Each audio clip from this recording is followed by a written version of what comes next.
तो मैं लेके आया हूँ आपके लिए संस्कृत का सेशन, जिसमें हम क्लास 10th की जो एमपी बोर्ड है उसको कवर करेंगे और इतने बेहतरीन तरीके से करेंगे कि आपके पूरे 100 ही नंबर आए। ठीक है, तो सबसे पहले हम सर्वनाम शब्द पढ़ने वाले हैं जो बहुत इंपॉर्टेंट रहेंगे। तो जो हमारी संस्कृत वर्डमाला की जो वीडियो थी वो संस्कृत के लिए मेरे हिसाब से ABCD होती है, और जो अब हम सर्वनाम शब्द जो पढ़ने जा रहे हैं ये समझ लीजिए कि हम संस्कृत में दाखिल हो गए। तो सर्वनाम शब्द पढ़ने से पहले पूर्व हम 3 चीज़ों की बात करेंगे कि संस्कृत में पुरुष 3 होते हैं, वचन 3 होते हैं और लिंग भी 3 होते हैं। पुरुष 3 प्रकार के होते हैं, प्रथम पुरुष, मध्यम पुरुष और उत्तम पुरुष। और जो वचन है वो होते हैं 3, एक वचनम, द्विवचनम, बहुवचनम।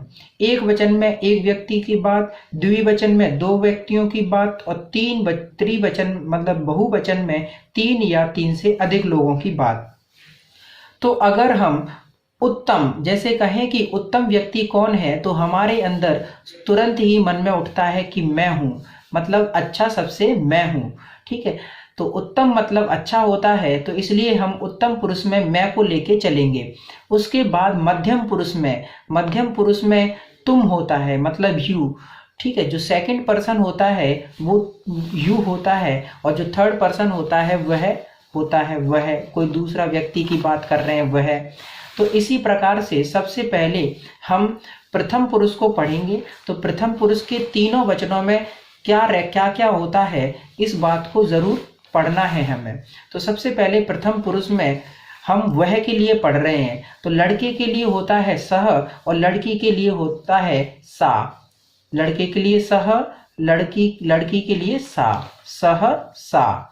उसके बाद द्विवचन में बात करते हैं। तो द्विवचन में लड़के के लिए होता है तऊ और लड़की के लिए होता है ते। इन दोनों का ही मतलब वह दोनों होता है। ते तऊ ते, तऊ ते, तऊ लड़के के लिए, ते लड़की के लिए। उसके बाद बहुवचन में चलते हैं। तो बहुवचन में लड़कों के लिए होता है ते और लड़कियों के लिए होता है ताह।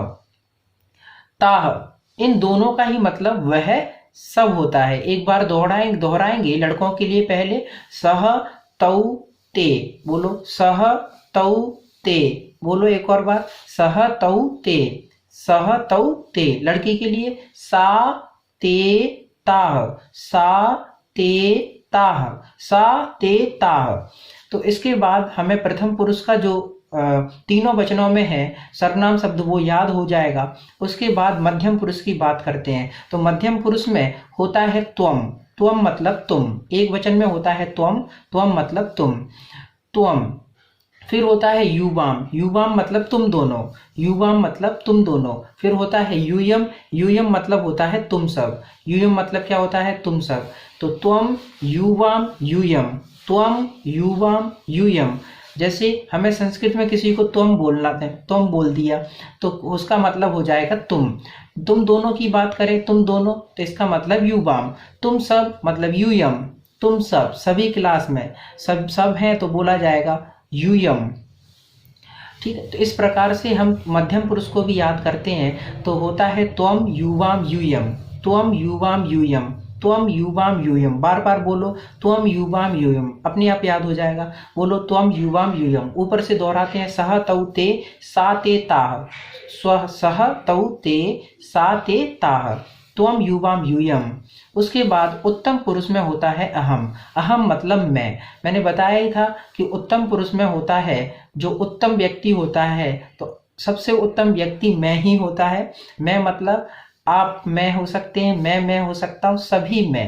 किसी से भी बोले तो कौन उत्तम है कि मैं उत्तम हूँ, तुरंत आवाज निकलती है। तो इसलिए अहम मतलब मैं। फिर होता है आवाम, आवाम मतलब हम दोनों। ठीक है, मैं दोनों नहीं, हम दोनों सही होता है। आवाम मतलब हम दोनों। और फिर होता है वयम, वयम मतलब हम सब। तो अहम आवाम वयम। तो इस प्रकार से जो सर्वनाम शब्द का डिब्बा है वो कंप्लीट होता है। लेकिन हमें कुछ और भी सीखने हैं। जैसे लिंग होते हैं 3 प्रकार के। लिंग 3 प्रकार के होते हैं, जैसे पुरुष लिंग, स्त्रीलिंग और नपुंसक लिंग। तो पुरुष लिंग में पुरुष की बात होगी, स्त्रीलिंग में स्त्रियों की बात होगी और नपुंसक लिंग में जो निर्जीव वस्तु हैं उनकी बात होगी। तो हम जो कुछ सर्वनाम शब्द और हैं उनको और पढ़ते हैं। जो हमारा डिब्बा है वो तो कंप्लीट हो चुका है, लेकिन कुछ सर्वनाम शब्द हैं उनको और पढ़ते हैं।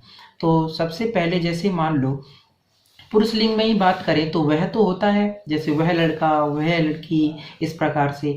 तो अब हम यह के लिए बात करते हैं। यह कहाँ है? तो यह के लिए यह है। तो जैसे मान लो हमें लड़के को यह कहना है तो बोलेंगे ए सह, ए सह। लड़के के लिए कहना है तो ए सह। जैसे वह के लिए था सा सह, तो यहाँ ए लगा देंगे, बस ए सह, तो यह हो जाएगा। वहाँ ए मतलब तऊ था तो यहाँ ए तऊ हो जाएगा, और वहाँ ते था लड़के के लिए तो यहाँ एते हो जाएगा। ए सह मतलब यह है, ए तऊ मतलब यह दोनों, और एते मतलब यह सब। फिर से बोलिए, ए सह ए तऊ एते, ए सह ए तऊ एते।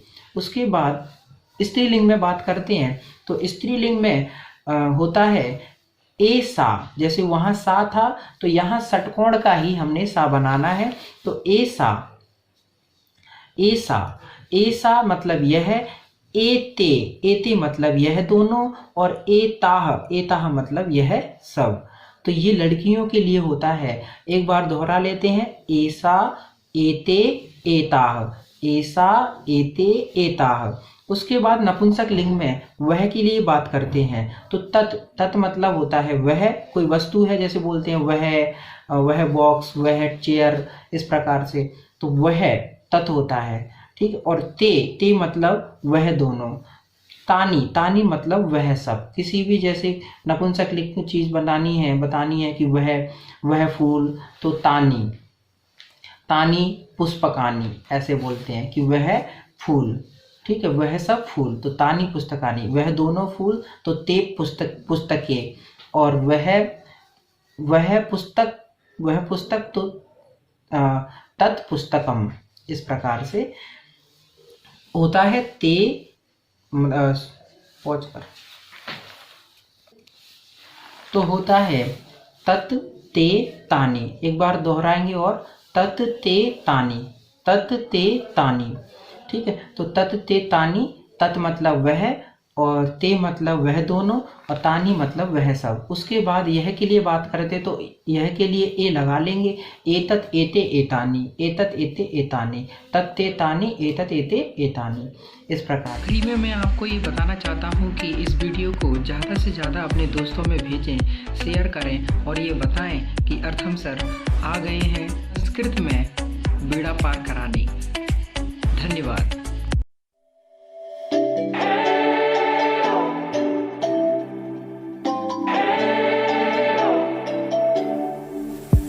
We spent our days on the coast of something beautiful.